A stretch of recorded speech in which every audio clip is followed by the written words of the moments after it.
Hi friends, welcome back to my YouTube channel. ನಾನು ಶೋಭಾ. ನಮ್ಮ ಒಂದು ಆರೋಗ್ಯದ ಅಡುಗೆ ಮನೆಯಲ್ಲಿ ಇವತ್ತು ಮಾಡ್ತಾ ಇರುವಂತಹ ರೆಸಿಪಿ ಬ್ರೇಕ್ಫಾಸ್ಟ್ ರೆಸಿಪಿ.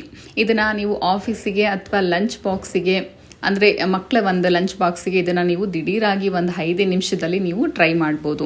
ನಾನು ಮಾಡ್ತಾ ಇರೋವಂಥದ್ದು ಕಡಲೆಪುರಿಯಿಂದ ಇವತ್ತು ಚಿತ್ರಾನ್ನ ಮಾಡ್ತಾ ಇದ್ದೀನಿ. ಕಡಲೆಪುರಿ ತುಂಬಾ ಆರೋಗ್ಯಕ್ಕೆ ಒಳ್ಳೆಯದು, ಹಾಗೆಯೇ ತುಂಬ ಚೆನ್ನಾಗಿರುತ್ತೆ. ಮಕ್ಕಳು ಖಂಡಿತ ಇಷ್ಟಪಟ್ಟು ತಿಂತಾರೆ. ಹಾಗೆಯೇ ನನ್ನ ಚಾನಲ್ನ ನೋಡ್ತಾ ಇರೋರು ನನ್ನ ಚಾನಲ್ನ ಸಬ್ಸ್ಕ್ರೈಬ್ ಮಾಡ್ಕೊಂಡು ನೋಡಿ. ಹಾಗೆಯೇ ಪಕ್ಕದಲ್ಲೇ ಇರುವಂತಹ ಬೆಲ್ಲೈಕನ್ನ ಕ್ಲಿಕ್ ಮಾಡಿ ಆಲ್ ಸೆಲೆಕ್ಟ್ ಮಾಡಿಕೊಂಡ್ರೆ ನಾನು ವೀಡಿಯೋ ಹಾಕಿದ ಕೂಡಲೇ ನಿಮಗೆ ನೋಟಿಫಿಕೇಷನ್ ತಲುಪುತ್ತೆ. ಸೊ ಆವಾಗ ವೀಡಿಯೋ ಎಲ್ಲೂ ಕೂಡ ಮಿಸ್ ಆಗೋದಿಲ್ಲ, ಆವಾಗ ನೀವೇ ಫಸ್ಟ್ ನೋಡ್ಬೋದು. ಬನ್ನಿ ಮತ್ತೆ ಯಾಕೆ ತಡ ವೀಡಿಯೋನ ಸ್ಟಾರ್ಟ್ ಮಾಡ್ತಾ ಇದ್ದೀನಿ. ನೋಡಿ, ನಾನು ಇವಾಗ ಸುಮಾರು ಅರ್ಧ kg ಕಡಲೆಪುರಿಗೆ ಸುಮಾರು 1 ಟೊಮೊಟೊ ತೊಗೊಳ್ತಾ ಇದ್ದೀನಿ. ಸಣ್ಣದಾಗಿ ನಾನು ಕಟ್ ಮಾಡಿ ತೊಗೊಳ್ತಾ ಇದ್ದೀನಿ. ನಂತರ 1 ಗಡ್ಡೆ ಬೆಳ್ಳುಳ್ಳಿನ ನಾನು ಸ್ವಲ್ಪ ಸಿಪ್ಪೆ ಬಿಡಿಸಿ ಸ್ವಲ್ಪ ಜಜ್ಜಿ ತೊಗೊಂಡಿದ್ದೀನಿ. ನಂತರ ಹಸಿಮೆಣಸಿನ್ಕಾಯಿ 4. ಇದು ಖಾರ ಕಡಿಮೆ ಇದೆ, ನಿಮ್ಗೆ ಖಾರ ಜಾಸ್ತಿ ಬೇಕು ಅಂದರೆ ನೋಡ್ಕೊಂಡು ಮಾಡ್ಕೊಳ್ಳಿ. ನಂತರ ಮೀಡಿಯಮ್ ಸೈಜು 2 ಈರುಳ್ಳಿ ಈ ಥರ ಚಿಕ್ಕದಾಗಿ ಕತ್ತರಿಸಿ ತೊಗೊಂಡಿದ್ದೀನಿ. ಸ್ವಲ್ಪ ಕರಿಬೇವಿನ ಸೊಪ್ಪನ್ನ ಜಾಸ್ತಿ ಪ್ರಮಾಣದಲ್ಲಿ ತೊಗೊಳ್ತಾ ಇದ್ದೀನಿ. ನೀವು ಕೂಡ ಇಲ್ಲಿ ಕಡಿಮೆ ಕೂಡ ಬಳಸ್ಕೊಳ್ಬೋದು ಅಥವಾ ಜಾಸ್ತಿ ಕೂಡ ಬಳಸ್ಕೊಳ್ಬೋದು. ಕರಿಬೇವಿನ ಸೊಪ್ಪು ನಮ್ಮ ಒಂದು ಕಣ್ಣು ಹಾಗೇನೆ ನಮ್ಮ ಒಂದು ಕೂದಲಿನ ಒಂದು ಬೆಳವಣಿಗೆಗೆ ತುಂಬಾ ಒಳ್ಳೆಯದು. ನಂತರ ನೋಡಿ, ನಾನಿಲ್ಲಿ 2 ಕಪ್ಪಷ್ಟು ಕಡಲೆಪುರಿನ ತೊಗೊಂಡಿದ್ದೀನಿ. ಇದನ್ನು ಇವಾಗ ಬೌಲಿಗೆ ಸೇರಿಸಿ ಇದನ್ನು ನಾನು ಎಲ್ಲನೂ ನಾವು ನೀರಲ್ಲಿ ಇದನ್ನು ಸ್ವಲ್ಪ ಮೆತ್ತಗಾಗೋವರೆಗೂ ನಾವು ಈ ಥರ ಚೆನ್ನಾಗಿ ಮಿಕ್ಸ್ ಮಾಡ್ಕೋಬೇಕಾಗತ್ತೆ. ಹಾಗೆ ನಾವು ಇದನ್ನು ತೊಳೆದು ನಾವು ಮಾಡೋದ್ರಿಂದ ತುಂಬಾ ಚೆನ್ನಾಗಿ ಬರುತ್ತೆ, ತುಂಬ ಸಾಫ್ಟಾಗಿ ಬರುತ್ತೆ. ಕಡಲೆಪುರಿ ತಿನ್ನಬೇಕಾದ್ರೆ ಎಲ್ಲೂ ಕೂಡ ನಿಮಗೆ ಗಟ್ಟಿ ಅಂತ ಅನಿಸೋದಿಲ್ಲ, ತುಂಬ ಮೆತ್ತಗಿರುತ್ತೆ, ತುಂಬಾ ಟೇಸ್ಟಿಯಾಗಿರುತ್ತೆ. ದಿನಾಗಲೂ ದೋಸೆ, ಚಪಾತಿ, ಪೂರಿ ಈ ಥರ ತಿಂದು ಬೇಜಾರಾಗಿದ್ದರೆ ಖಂಡಿತವಾಗ್ಲೂ ಮನೆಯಲ್ಲಿ ಕಡಲೆಪುರಿ ಇದ್ದೇ ಇರುತ್ತೆ. ಅಥವಾ ಇಲ್ಲ ಅಂತಂದರೆ ಇದು ಎಲ್ಲ ಕಡೆ ಕೂಡ ಸಿಗುತ್ತೆ. ನೀವು ತೊಗೊಂಡು ಬಂದು ಈ ಥರ ತೊಳೆದು ನೀವು ಮಾಡಿ ತುಂಬಾ ಚೆನ್ನಾಗಿರುತ್ತೆ. ಇವಾಗ ಎಲ್ಲರಿಗೂ ಕೂಡ ಟೈಮು ಸಿಗೋದು ತುಂಬಾ ಕಮ್ಮಿ. ಹಾಗಾಗಿ ಒಂದು ಕಡಿಮೆ ಸಮಯದಲ್ಲಿ ಇದನ್ನು ನೀವು ದಿಢೀರಾಗಿ 5 ನಿಮಿಷದಲ್ಲಿ ನೀವು ಮಾಡ್ಬೋದು. ನೋಡಿ, ನಂತರ ಇವಾಗ ನಾನು ತುಂಬ ಜಾಸ್ತಿ ಇದನ್ನು ನಾವು ಹಿಂಡಿ ತೆಗೆಯೋದೇನು ಬೇಡ, ಸ್ವಲ್ಪ ಲೈಟಾಗಿ ನೋಡಿ ಜಸ್ಟ್ ಒಂದು ಸ್ವಲ್ಪ ಪ್ರೆಸ್ ಮಾಡಿ ನಾವು ನೀರನ್ನು ತೆಗೆದು ನಾವು ಒಂದು ಬೌಲಿಗೆ ಹಾಕ್ಕೊಳ್ಬೇಕಾಗತ್ತೆ. ನಾನು ಇದನ್ನು ಜಸ್ಟ್ ಒಂದೇ ಸಲ ಅಷ್ಟೇ ತೊಳೆದಿರೋದು. ಏನು ತುಂಬ ಗಲೀಜಿದೆ ಅಂತ ಅನ್ನೋದಾದರೆ ನೀವು 2 ಸಲ ಕೂಡ ನೀವು ಇದನ್ನು ತೊಳಿಬೋದು.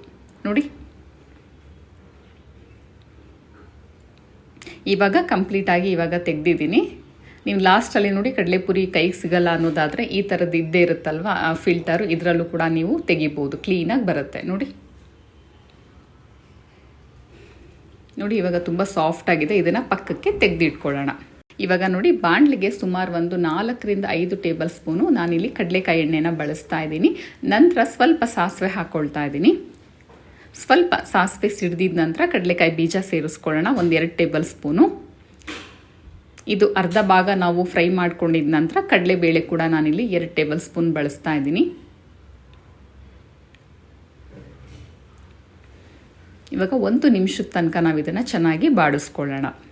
ಇದು ಕಂದು ಬಣ್ಣ ಬರಬೇಕು, ಅಲ್ಲಿ ತನಕ ನಾವು ಬಾಡಿಸ್ಕೊಳ್ಳೋಣ. ಬಟ್ ಕಡಿಮೆ ಹುರಿನಲ್ಲೇ ಫ್ರೈ ಮಾಡ್ಕೊಳ್ಳಿ, ಇಲ್ಲಾಂದರೆ ಬೇಗನೆ ಸೀದೋಗ್ಬಿಡುತ್ತೆ. ನಂತರ ನೋಡಿ, ನಾನು ಇವಾಗ ಏನು ಪದಾರ್ಥ ತೋರಿಸೋದ್ನಲ್ವ ಅದರಲ್ಲಿ ಟೊಮೊಟೊನ ಒಂದು ಬಿಟ್ಟು ಮಿಕ್ಕಿದ್ದೆಲ್ಲನೂ ನಾವು ಸೇರಿಸ್ಕೊಂಡು ನಾವು ಫ್ರೈ ಮಾಡ್ಕೊಳ್ಬೇಕಾಗತ್ತೆ. ಫಸ್ಟು ನಾವು ಬೆಳ್ಳುಳ್ಳಿನ ನಾವು ಹಾಕ್ಕೊಂಡು ನಾವು ಫ್ರೈ ಮಾಡ್ಕೊಳ್ಳೋಣ. ಯಾಕಂದರೆ ಬೆಳ್ಳುಳ್ಳಿ ಫ್ಲೇವರು ಬಿಡೋದ್ರಿಂದ ತುಂಬಾ ಚೆನ್ನಾಗಿರುತ್ತೆ. ಹಾಗೆಯೇ ನಮ್ಮ ಒಂದು ದೇಹಕ್ಕೆ ಬೆಳ್ಳುಳ್ಳಿ ತುಂಬಾ ಒಳ್ಳೆಯದು. ನಂತರ ಕರಿಬೇವಿನ ಸೊಪ್ಪನ್ನ ಸ್ವಲ್ಪ ನಾನಿಲ್ಲಿ ಹೆಚ್ಚಾಗೇ ಬಳಸ್ತಾ ಇದ್ದೀನಿ, ಕಾರಣ ತುಂಬ ಒಳ್ಳೆಯದು ಅಂತ. ಆದಷ್ಟು ಫ್ರೆಶ್ ಆಗಿರುವಂತಹ ಕರಿಬೇವಿನ ಸೊಪ್ಪನ್ನ ಇಲ್ಲಿ ಬಳಸಿ ತುಂಬಾ ಚೆನ್ನಾಗಿರುತ್ತೆ. ನಂತರ ಇವಾಗ ನಾವು ಇದನ್ನು ಫ್ರೈ ಮಾಡ್ಕೊಳ್ಳೋಣ. ಜಸ್ಟ್ 1 ನಿಮಿಷ ನಾವು ಫ್ರೈ ಮಾಡಿಕೊಂಡ್ರೆ ಸಾಕಾಗತ್ತೆ. ಹಸಿಮೆಣಸಿನ್ಕಾಯಿ ನಾನಿಲ್ಲಿ ಖಾರದ ಬಳಸಿಲ್ಲ, ಹಾಗಾಗಿ ನೀವು ಬೇಕಾದರೆ ಖಾರದ್ದಾದರೆ 3 ಬಳಸಿದ್ರೆ ಸಾಕಾಗತ್ತೆ. ನಂತರ ಇವಾಗ ನೋಡಿ, ಫ್ರೈ ಆಗಿದೆ ಅರ್ಧ ಭಾಗದಷ್ಟು. ನಂತರ ಇವಾಗ ಹೆಚ್ಚಿಟ್ಕೊಂಡಿರುವಂತಹ ಟೊಮೊಟೊನು ಕೂಡ ನಾನಿಲ್ಲಿ ಸೇರಿಸ್ಕೊಳ್ತಾ ಇದ್ದೀನಿ. ನೀವು ಟೊಮೊಟೊ ಮನೆಯಲ್ಲಿ ಇಲ್ಲ ಅನ್ನೋದಾದರೆ ಖಂಡಿತವಾಗ್ಲೂ ಕೊನೆಯಲ್ಲಿ ನೀವು ನಿಂಬೆ ಹಣ್ಣಿನ ರಸ ಕೂಡ ನೀವಿಲ್ಲಿ ಬಳಸ್ಕೊಳ್ಬೋದು. ಇದಕ್ಕೆ ಇವಾಗ ಅರಿಶಿಣದ ಪುಡಿ ಸ್ವಲ್ಪ ಹಾಕ್ಕೊಳ್ತಾ ಇದ್ದೀನಿ. ನಂತರ ರುಚಿಗೆ ತಕ್ಕಷ್ಟು ಉಪ್ಪು ಇದಕ್ಕೆ ಇವಾಗ ಹಾಕಿ ನಾನು ಇದನ್ನು ಫ್ರೈ ಮಾಡ್ಕೊಳ್ತಾ ಇದ್ದೀನಿ. ಇದನ್ನು ಜಸ್ಟ್ 1 ನಿಮಿಷ ಇದನ್ನು ಹಾಗೆ ಬಿಡ್ತಾ ಇದ್ದೀನಿ. ಟೊಮೊಟೊ ಸ್ವಲ್ಪ ಸಾಫ್ಟಾಗಿ ಆಗಬೇಕು, ಹಾಗೆಯೇ ಹಸಿ ಸ್ಮೆಲ್ ಕೂಡ ಹೋಗಬೇಕು. ನೋಡಿ, ಇವಾಗ 1 ನಿಮಿಷ ಬಿಟ್ಟೆ. ನಂತರ ಇವಾಗ ನೋಡಿ, ತೊಳೆದಿಟ್ಕೊಂಡಿರುವಂತಹ ಕಡಲೆಪುರಿನ ಹಾಕ್ಕೊಳ್ತಾ ಇದ್ದೀನಿ. ಈ ಕಡಲೆಪುರಿ ಹೇಗಿರಬೇಕು ಅಂದರೆ ನೋಡಿ, ಉದುರುವಾಗಿರಬೇಕು. ನೋಡಿ ಯಾವ ಥರ ಇದೆ ಅಂತ. ತುಂಬ ಮೆತ್ತಗೂ ಮಾಡ್ಕೊಳಕ್ಕೆ ಹೋಗಬೇಡಿ, ಹಾಗೆಯೇ ತುಂಬ ಗಟ್ಟಿಯಾಗೂ ಮಾಡ್ಕೊಳಕ್ಕೆ ಹೋಗಬೇಡಿ. ನೀರಲ್ಲಿ ಮುಳುಗಿಸಿ ಒಂದ್ಸಲ ನೀವು ತೆಗೆದ್ರೆ ಸಾಕಾಗುತ್ತೆ. ಆವಾಗ ಈ ಥರ ಬಿಡಿಯಾಗಿ ಕಡಲೆಪುರಿ ಬರುತ್ತೆ. ನೋಡಿ ಇವಾಗ ಚೆನ್ನಾಗಿ ಇದನ್ನು ಮಿಕ್ಸ್ ಮಾಡ್ಕೊಳ್ಳೋಣ.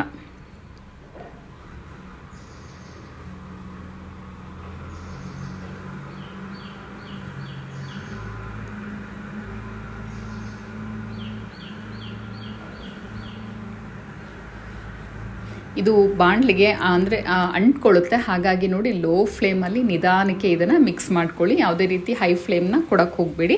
ಇವಾಗ ನಂತರ ನೋಡಿ ಒಂದೇ ಒಂದು ನಿಮಿಷ ನಾನು ಇದನ್ನು ಮುಚ್ಚಿಡ್ತಾ ಇದ್ದೀನಿ. ಇವಾಗ ನೋಡಿ 1 ನಿಮಿಷ ನಾನು ಮುಚ್ಚಿಟ್ಟಿದ್ದೆ, ಸಾಕು. 1 ನಿಮಿಷ ನಾವು ಇದನ್ನು ಮುಚ್ಚಿಡೋದ್ರಿಂದ 1 ಅಥವಾ 2 ನಿಮಿಷ ಮುಚ್ಚಿಟ್ರೆ ಸಾಕಾಗತ್ತೆ. ಇದು ತಳ ಅಂಟ್ಕೊಂಡ್ಬಿಡುತ್ತೆ, ಹಾಗಾಗಿ ಲೋ ಫ್ಲೇಮಲ್ಲಿ ಮಧ್ಯದಲ್ಲಿ ಒಂದ್ಸಲ ತಿರುಗಿಸ್ಕೊಳ್ಳಿ.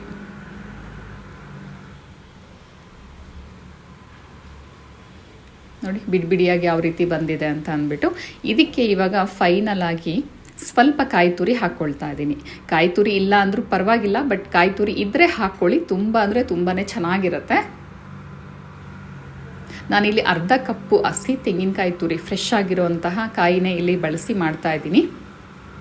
ನೀವೇನಾದರೂ ಫ್ರಿಜ್ಜಲ್ಲಿ ಇಟ್ಟಿದ್ರೆ ನೀವು ಅದನ್ನು ತೆಗೆದು ತಣ್ಣೀರಲ್ಲಿ ಸ್ವಲ್ಪ ಇಟ್ಬಿಟ್ಟು ನಂತರ ನೀವು ಹಾಕ್ಕೊಳ್ಳಿ, ತುಂಬಾ ಚೆನ್ನಾಗಿ ಬರುತ್ತೆ. ನಂತರ ನೋಡಿ ಇವಾಗ ಕೊನೆಯದಾಗಿ ಕೊತ್ತಂಬರಿ ಸೊಪ್ಪನ್ನ ಹಾಕ್ಕೊಳ್ತಾ ಇದ್ದೀನಿ. ಮತ್ತೊಮ್ಮೆ ಇದನ್ನು ಇವಾಗ ಮಿಕ್ಸ್ ಮಾಡ್ಕೊಳ್ಳೋಣ.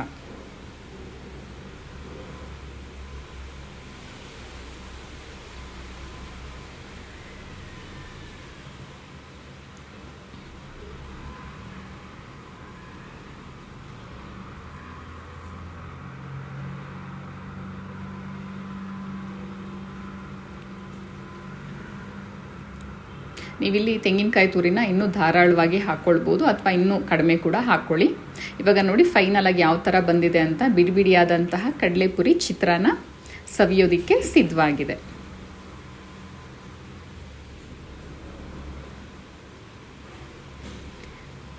ಇವಾಗ ಸರ್ವ್ ಮಾಡ್ಕೊಳ್ಳೋಣ.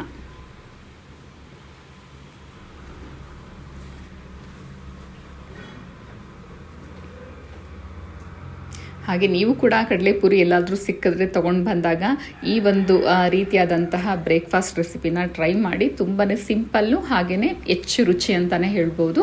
ಬಾಕ್ಸಿಗೆ ಇದನ್ನು ನೀವು ಬೇಗನೆ ತಯಾರಿ ಮಾಡಿ ನೀವು ಸ್ಕೂಲ್ ಮಕ್ಕಳಿಗೆ ಅಥವಾ ಆಫೀಸ್ಗೆ ಹೋಗೋರಿಗೆ ನೀವು ಇದನ್ನು ಬೇಗನೆ ರೆಡಿ ಮಾಡ್ಬೋದು. ಹಾಗೆ ಹೇಗೆ ಅನ್ನಿಸ್ತು ಈ ವಿಡಿಯೋ ಕಮೆಂಟ್ ಹಾಕಿ. ಹಾಗೆಯೇ ವಿಡಿಯೋಗೆ ಒಂದು ಲೈಕ್ ಮಾಡಿ. ಹಾಗೆ ಎಲ್ಲರಿಗೂ ಕೂಡ ಶೇರ್ನ ಮಾಡಿ. ಧನ್ಯವಾದ ಯಾರೆಲ್ಲ ವಿಡಿಯೋ ನೋಡಿದ್ದೀರಾ ಎಲ್ಲರಿಗೂ ಕೂಡ. ಹಾಗೆ ಇನ್ನಷ್ಟು ಆರೋಗ್ಯದ ಅಡುಗೆಗಳಿಗಾಗಿ ನನ್ನ ಒಂದು ಆರೋಗ್ಯದ ಚಾನಲ್ನ ಹೀಗೆ ನೋಡ್ತಾ ಇರಿ. Thank you.